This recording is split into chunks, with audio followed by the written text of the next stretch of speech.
Hi, and welcome to the Nordic Baltic podcast weekly update. We'll be talking every week about events going on in the Nordic Baltic region that have special relevance from our perspective. I'm James Ginn, and joining me in the studio today for the Cubic Report, Mr. Victor Cubic. Hi, Victor. Well, hello, James. Be with you. Yeah, and a lot of things going on around the world, and particularly in the Nordic Baltic region this week. A lot of things to talk about and a lot of things to cover.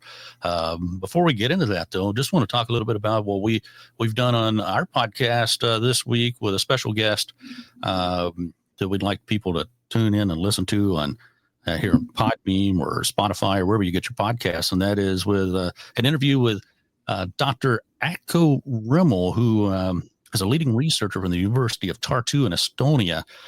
He studies religion in that country, and he talked a lot about religious indifference in Estonia and what are the causes, how that's come to be, and so on. So very interesting interview. I encourage people to check that out.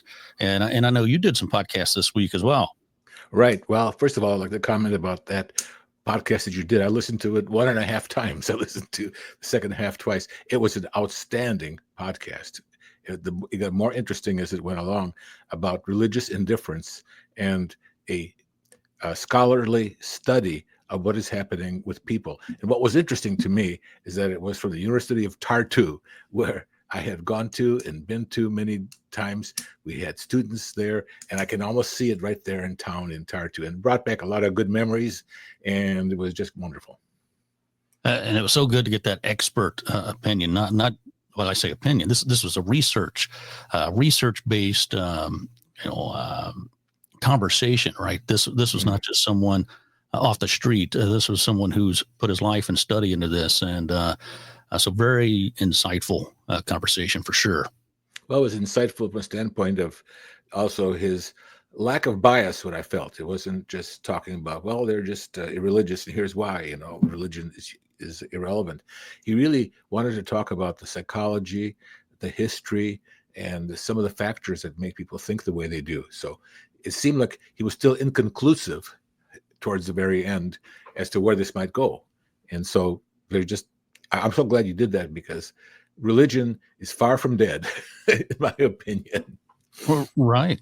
And, like he mentioned through the podcast, some of what people have concluded today is just due to lack of contact with religion. So yeah, we encourage people to go and listen. It's very, very insightful. And I know you had several guests this week on your show, the Cubic Report, talking about the devastating fires in the United States and particularly out in California.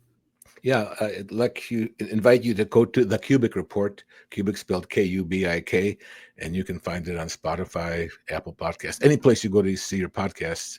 And I did actually 4 podcasts the last week and a half since the start of that fire. And 2 people that are very notable. One is the pastor of the Los Angeles United Church of God that had 15 homes. 2 were burnt down completely, and the other 13 has just suffered severe damage. It may have been a garage that burned down or other property that was destroyed. And so we had some very, very moving discussions. And the other was with the treasurer of that church, who is coordinating the distribution of funds. And the Cubic Report and LifeNets, my nonprofit organization, kind of work hand in hand. So we've been already in the process of helping people with a disaster that's taken place. So I invite you to listen to the podcast, The Cubic Report. Yeah, absolutely. It's very insightful as well. And particularly how, you run, for people that don't know, you also run LifeNets, which is an organization that gets on the ground there and helps people in these situations. So kudos for that. And listen, it's very informative what's going on out there, and you hear what people are going through. So, but thanks for joining us here today, Victor. We always enjoy your insightful discussions because we know you're very involved in the Nordic Baltic region. You have been in your past and for quite some time, and are involved again. And we always appreciate your insights. And with that, let's jump into some of what's been happening this past week. I was kind of scrolling through Instagram. One of the things I like to do is I like to follow leaders from the various countries in the region because they keep you informed on what's going on. And the Estonian Prime Minister, he talked about meeting with the Baltic Sea countries over in Finland with President Alexander Stubb in Helsinki this week. And now Finland and Sweden, they've all joined NATO. And what they're talking about is in fact, the Lithuanian president even had said on his X page, they're talking about the Baltic Sea now as taking the shape of a NATO lake. Right.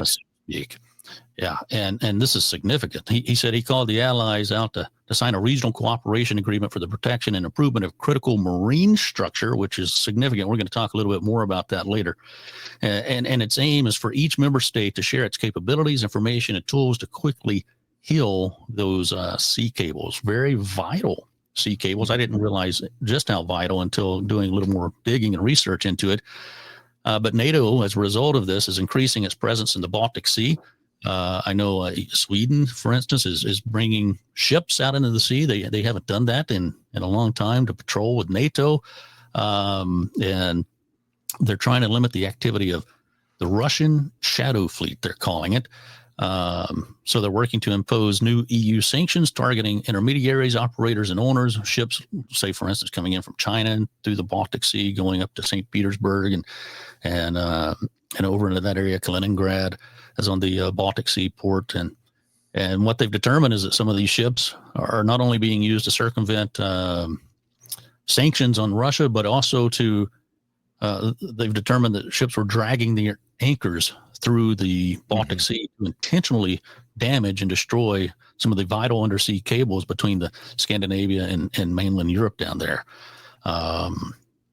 So this was a kind of a big deal, this meeting, as they're talking about security cooperation around the Baltic Sea.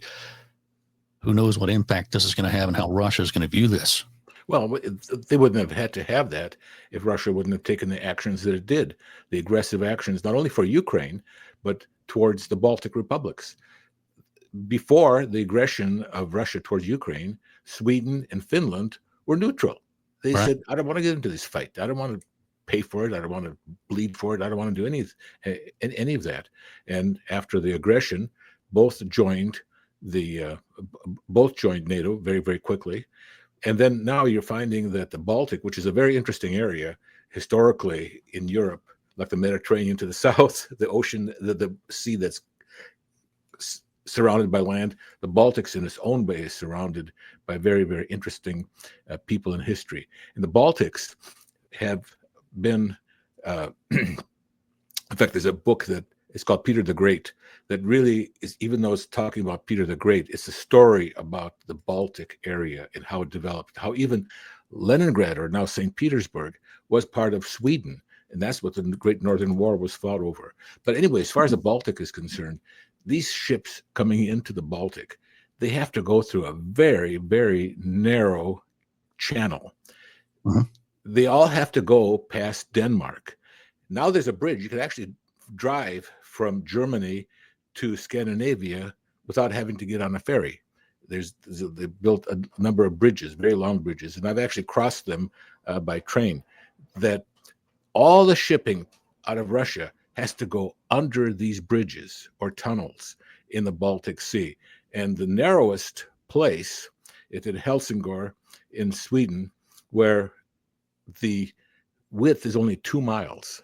It's kind of like the Dardanelles, in the Black Sea. So Russia has always been constrained, as huge a country as it is, and is massive, covering like 1/6 of the Earth's surface, has very, very meager outlets to the sea. And so they've been frustrated with this. And that's why they have been so imperialistic of trying to grab as much territory anywhere to give them output to the sea. During the time of Peter the Great, Russia had no access to the Baltic. There was no St. Petersburg. And the only access they had to Europe was through where Murmansk is today, way up north, that only in the summer, like 4 or 5 months, were they able to get ships to go to Netherlands. But they had so very, very little contact. And so right now we're seeing the NATO, or Russia actually, badgering the Europeans to form.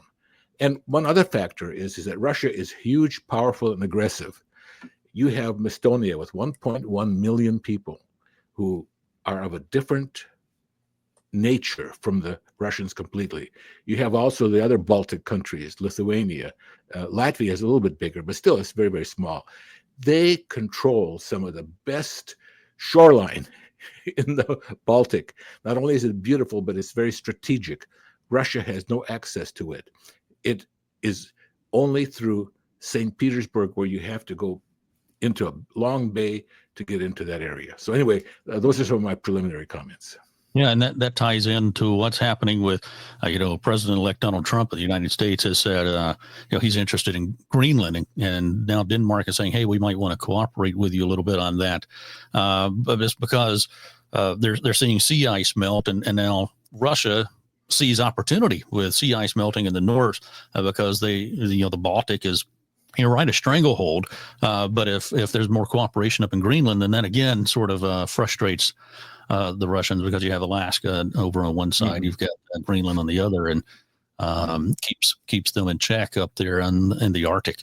So Russia actually had Alaska at one time, and they have made moves to want it again. I know it's a joke, but it's some of the minds of people are serious. And they had settlements, would you believe, all the way as far as Northern California.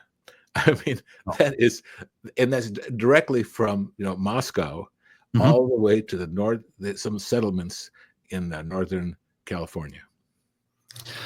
Well, Russification all over. But whenever we look at this conflict, one thing that's happening is we're seeing Europe come closer together and drawing further and further away from Russia, which is kind of significant. We'll talk about that in a second. But another element of this is something that's going to happen here, should happen in less than a month now. It's been in the plans for quite a little while, and that is that the Baltic states here are decoupling from what's called the BRELL electricity ring. The BRELL electricity ring is an acronym that stands for Belarus, Russia, Estonia, Latvia, and Lithuania. And they're joined together, their power grids. And the Baltic states have said, hey, this is a security concern for us because essentially this is run out of Moscow. And they realized we've got to do something about it. So they've been working on it for a while, and they're looking to join the European Energy Network while working to build their defense capability with EU and the NATO countries. Now, they're planning to cut that tie February 9th, and evidently all the nations sort of need to do it together. And so that's coming up. And I think, therefore, it's no coincidence with that soon coming date that the Est-2 submarine cable was damaged by a ship dragging its anchor through the Baltic Sea, because that connects Finland and Estonia. And that cable brings about 650 megawatts of power to Estonia. And with them trying to become energy dependent from Russia, it's suddenly a cable bringing 650 megawatts of power to your nation being damaged is significant. And of course, it looks like sabotage. And of course, this is part of what the states around the Baltic Sea are looking at and saying, wait a minute, what's happening? This can't just be an accident. And so they're drawing closer together, and Estonia saying, you know what, we're going to do it anyway. And they're still planning to cut that, while at the same time, you've got like the Latvian government coming in and saying, hey, you know what, we're going to approve the Eastern Border Development Plan with about 640 million euros over there, and they're going to increase deployment of about 550 National Defense Service soldiers over on that border. They're opening up about 6 military bases over there. You see the taxes going up in the area. I mean, they're arming and they're uniting all throughout Europe. That's significant. They know that there would be just a morsel in the grasp of the Russian bear, but they are preparing, and they are looking, of course, to NATO and to the United States, to anywhere to give them support. But they are right on the front lines. Where we have our office, the United Church of God in Tartu, is the crow flies is 15 miles to Russia across that lake. It's just a very, very short distance. It's very close, too close for comfort. The kind of comfort that we have in the U.S., having an ocean that separates us by thousands of miles of security. Right. And as you say, they're on the front line, so they're looking and saying, "Hey, we've got to do something to defend ourselves." They look at what's going on in Ukraine. They look at what happened down in Georgia, and they say, "Could we be next?" Estonia has a lot of ethnic Russians, so do the other Baltic states, and so on. And would Putin use that as an excuse to come in and invade? And then on the other side of the ocean, in the United States. President-elect Trump is saying, you know what, we might pull out of NATO. So then you have figures in Europe like President Emmanuel Macron from France saying, hey, maybe we've relied on others for too long for our security. And now they're talking about building their own army, their own defense, and everyone is arming. They're increasing the taxes. And you see Europe starting to come together and unify around a military application. So go ahead. That sort of has some meaning for the future. Well, just as Putin has strengthened NATO, so has the politics of Donald Trump and the Republicans, at least what we hear from him and the others, is also creating a stronger NATO that may have unintended consequences. That's the problem. That's what might happen. And to me, I feel like we're kind of being lulled into and mesmerized into some very, very uncertain territory of we're having a strong president, we have a strong stock market, we've got, moral improvement, where it looks like everything. And to me, it's a very, very dangerous sleeping pill that maybe we're taking on, because the attitude or the feelings and the aggressiveness of the Russians, they see through all of this. And one thing is about Russia, they really look upon Americans as idiots, to be very truthful. They really look upon them as just being corrupt, capitalistic, everything that they are, but the people who are totally blind to their long-term, hundreds of years long aggressive stance. The same goes for China. They both look upon us as just newbies on the scene that probably won't survive and probably be the victims of our own affluence. So these are things to watch, James. Well, they definitely are. And I was meeting with a group of church leaders in Europe a couple weeks back, and we're talking about this, and they mentioned, hey, from a perspective of a Christian perspective, some of these things are kind of unsettling when you look at things that are talked about in Christian prophecy. And of course, we're sponsored through the United Church of God in Europe, and there's literature that they have talking about these issues. So we won't go into all the details here, but it's very interesting to note, and you can always visit ucgeurope.org and you can find out a little bit more about what I'm talking about here. But whenever you look at developments in the world, they certainly seem to be leading in a more unsettling direction than over the last few years, let's just say. Well, we're having the inauguration of President Trump here Monday, and we'll have a little bit of honeymoon period, but I don't feel like the dogs or wolves are going to be sleeping for a long time. They wanted to see what Trump actually does, to see if the things that he said about Ukraine and NATO he'll actually do, because a lot of promises are broken, but it seems like Trump's promises tend to be kept more than not kept. Yeah. Well, in another news back over in Sweden, the Swedish Prime Minister Ulf Kristersson put on his Instagram page this week, he said, it's time for us to tighten the requirements to become Swedish citizens, because now here's a whole nother issue going on in Europe, and that is there's a sweeping culture change, or cultures are being threatened within Europe, and from mass immigration, illegal immigration, and so forth coming up from Islamic countries. And Sweden is now saying, hey, this has become such a big issue, such a problem. They're saying more is going to be required to become a Swedish citizen. You've got to live here now legally for a longer time. You've got to be able to work, be able to support yourself. He says you should be able to live an honorable and manageable life. So they're increasing the fees for citizenship up from 1,400 kroner up to about 2,900 kroner. Now, these are all recommendations. It hasn't happened yet. These are recommendations to the government from a report that was given to them that they asked to be done.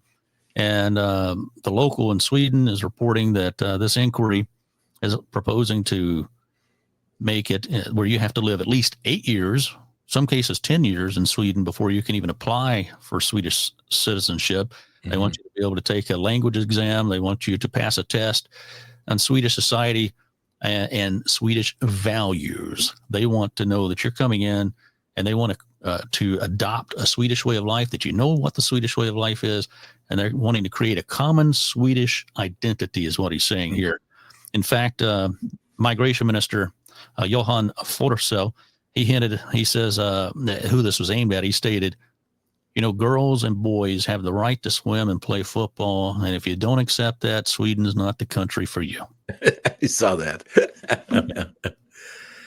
Well, James, one thing about immigration like that's a big hot topic.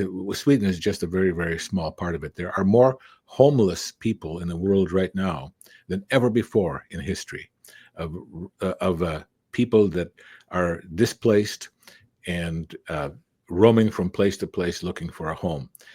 I'm somewhat more sympathetic towards their plight because my parents were displaced people in World War II. They were slave labor by the Nazis. They were taken as teenagers to work in German factories for 3 years. And then after 3 years, the Russians wanted to take them back and treated them like animals as collaborators with the Germans. They had to escape.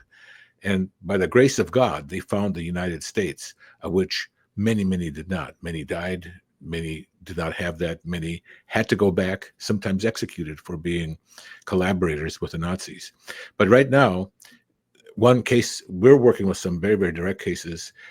About a quarter of the population of Ukraine became displaced at the beginning of the war almost 3 years ago. That's a lot of people. They came to Germany, Slovakia, the adjacent countries, Hungary, and Poland. These countries openly welcome these people as refugees. Some of them are people that we have known, we have worked with camps and youth camps and all. And now what's happening after 3 years, the welcome is wearing out. They said, you go back, you go back to Ukraine. These people don't want to go back in a war country like that. They don't give them medical treatment. They don't provide for them. They treat them like animals. It's a lot of hardship.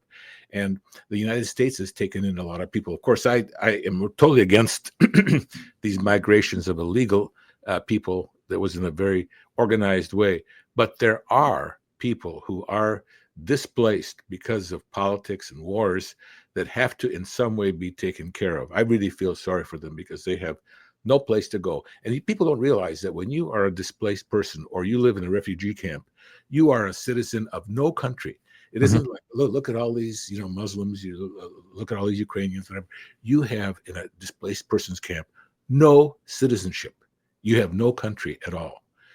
You say that you're Polish or whatever, that does not take place until you come to a country, get a green card as the United States, live for so many years, learn the language, and then become assimilated. That was the case with us. And so I'm glad to be an American, to be in that way. But I'm just saying it's very, very tough. And right now, the Bible prophesies that there would be slaves of men, the book of Revelation. There is no time in history where there have been more slaves than right now in history.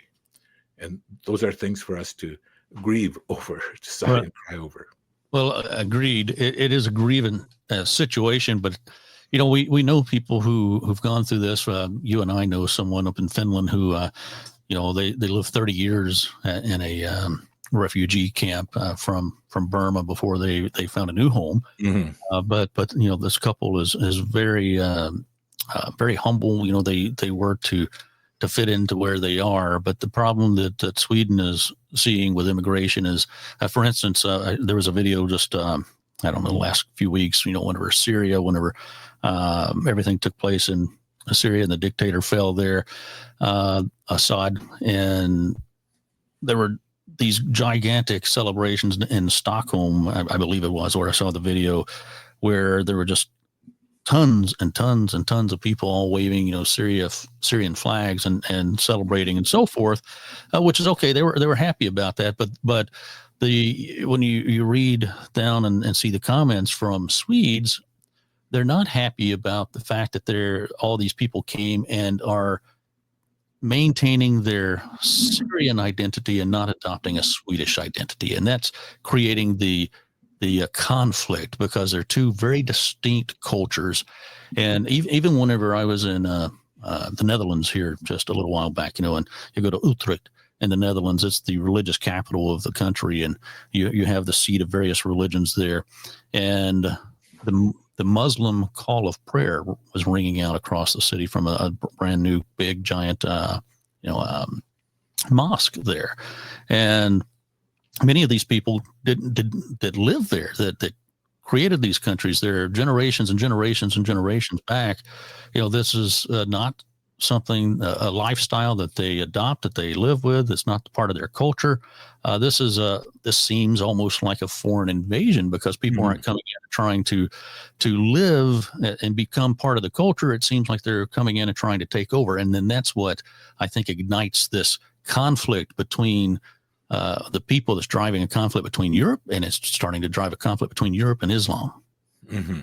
And the Islamic people are much more, how would you say, strident about it. They have larger families, and they're growing and scaring the life out of the Europeans, who have low birth rates. Yeah. So when we think back, we were talking about earlier, these powers rising in Europe, and there's things from a biblical perspective that talk about that too. Conflict between northern and southern powers over in that region of the world. Very, very interesting things to be informed about and to know about, because there's a lot on the horizon. Well, James, we live in very, very, it just may be shallow to say in interesting times, but the times we live in are unlike any other time in history. Unlike what was in the 1990s, unlike what was in the 1960s, unlike what was before the atomic bomb fell, in Nagasaki. Things are changing so much. AI now. There are so many other factors that make you just swim, and you have no idea how it's all going to turn out. But one thing, knowing human nature, it's not going to turn out well. That's right. And one thing we try to do here on the Nordic Baltic Topics podcast, and we're very open about that, is we try to look at the world and see what the issues are, and is there a way for Christianity to solve those issues? Because that's the perspective we're coming from. We say, it's a biblical outlook for a sustainable tomorrow, and some of the things we're seeing practiced right now over there are not going to produce a sustainable tomorrow. There has to be a change in mankind and how man lives before we can have peace, for sure. But yeah, did you have a comment on that? No. Yeah, absolutely. Go ahead. Go ahead. Oh, I was just going to say, but let's talk about a couple of more positive, I guess, things that took place this week, and they're not necessarily rooted in positive things, but it's something good to see. And January 13th in Lithuania was the Day of Freedom Defenders, and this is where the country remembered and honored heroes who fell during January 13, 1991, defending Lithuania independence. About 14 Lithuanians lost their lives there. They call them freedom defenders. Thousands were injured. Whenever the Soviet Union came in and tried to intervene after Lithuania declared its independence in March 1990, they responded, of course, with very aggressive tactics to suppress the state and destabilize the government.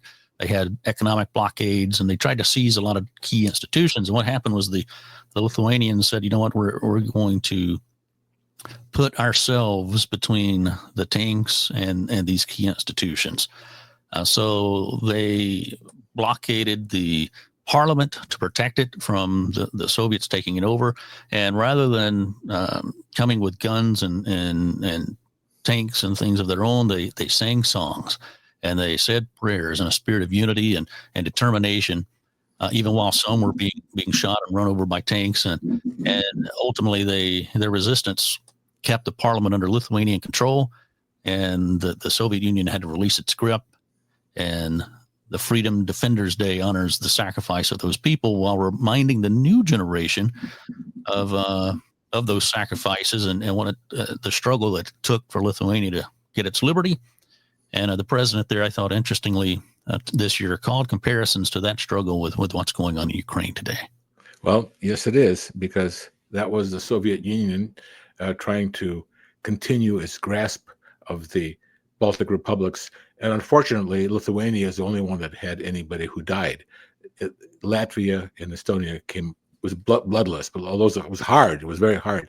And there's a movie that was created, The Singing Revolution, which talks about the freedom of those, and they cover in that movie this particular incident very, very well, about the Lithuanian freedom fighters who died, because it was so unnecessary what the Russians they dared the Russians, and the Russians took the dare.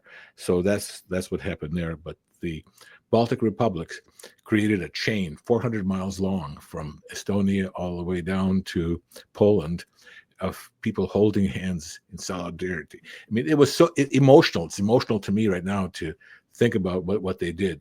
And they say that they basically, their weapon was singing. And they this festival in Tallinn, where I think about almost half the town comes out to hear beautiful music, singing. Right, and this year they're having the combined song and dance festival, which commemorates that. It goes back. It's singing is a very integral part of the history of Estonia, especially, but also they have these singing festivals in Lithuania and Latvia at different times. But this year there's a combined song and dance celebration in Estonia. In fact, the tickets just went on sale a few days ago and almost immediately sold out. I think it was January 6th at noon. Tickets went on sale, and they had sold over 50,000 tickets in 24 hours. And for all three dance performances, there were still a few left for the song celebrations, but they bring out thousands of singers and performers. This is not a concert where two or three bands come up and play. No, this is a countrywide, and people now spend the next several months preparing and their performances, and they will all come together. And this summer, and I think it's July. It's around July 2nd, 3rd, 4th. You have to look it up.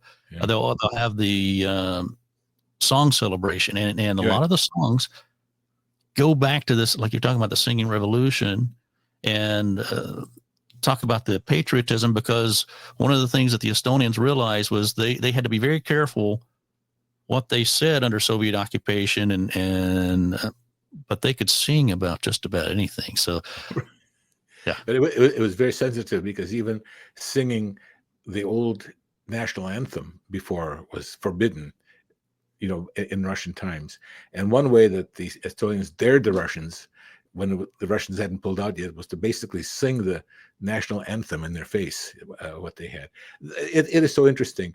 This song festival, I believe it's 5th of July. I know it's very close to our Independence Day, is with thousands of singers with one conductor. I mean, it's just amazing how they all prepare for it, but it's beautifully done, very powerfully done.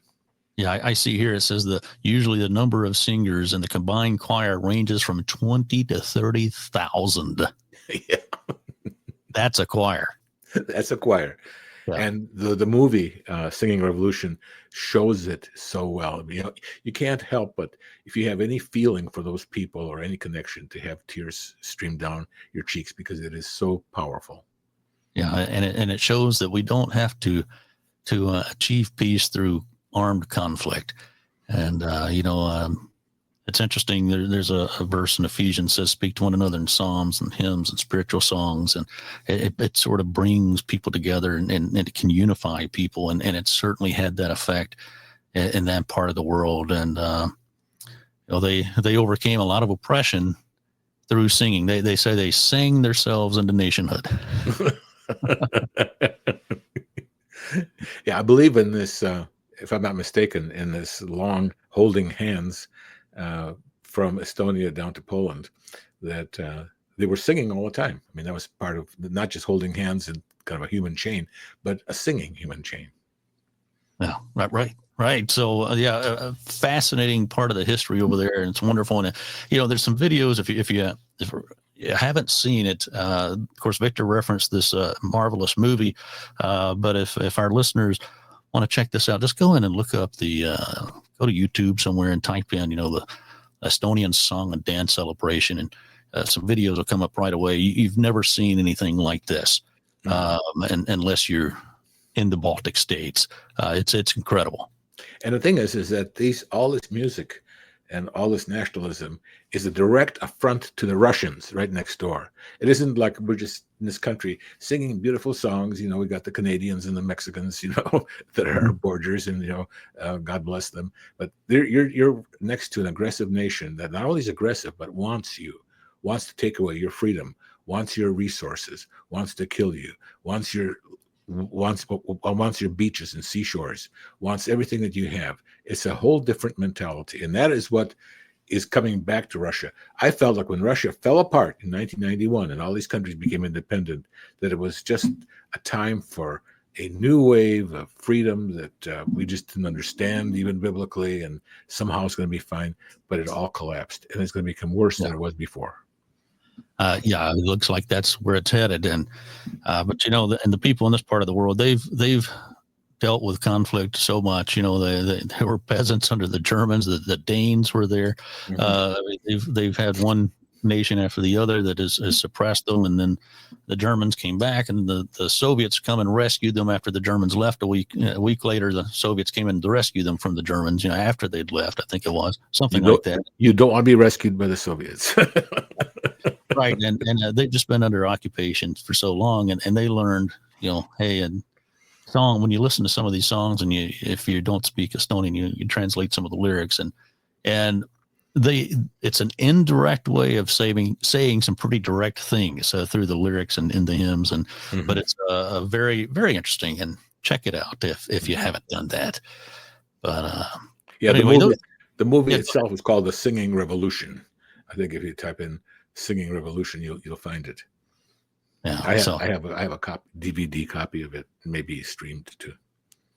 So even though it's winter and it's blazing cold, and there's a lot of snow on the ground and ice everywhere, there's a lot going on in the Nordic Baltic region, as this week has shown, and we're happy to share it with you, and we plan to do this on roughly a weekly basis for our listeners, in addition to the topics we'll cover, such as the interview we just had there with Echo Rimmel. We hope you'll check that out as well.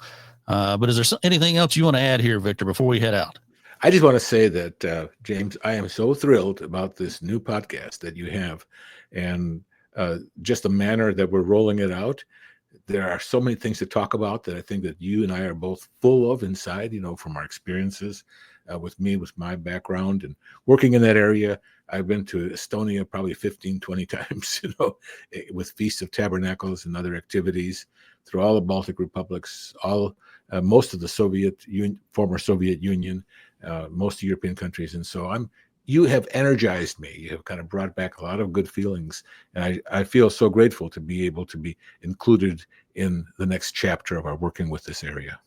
Well, thanks a lot. And we're so excited to be over here. So many wonderful people there, and a lot of people who have felt isolated, and they're able to come together in that area. And we're going to keep everybody as informed as we can. So if you know of anything going on over in the Nordic Baltic region you think should be part of this weekly update, or just one of our podcasts, our special episodes that we do, like the one we just did on religious indifference in Estonia, let us know. You can send an email to NordicBalticTopics@gmail.com. That's NordicBalticTopics@gmail.com. And of course, you can find the podcast on here on Podbeam, on Spotify, wherever you get your podcast. It's widely distributed.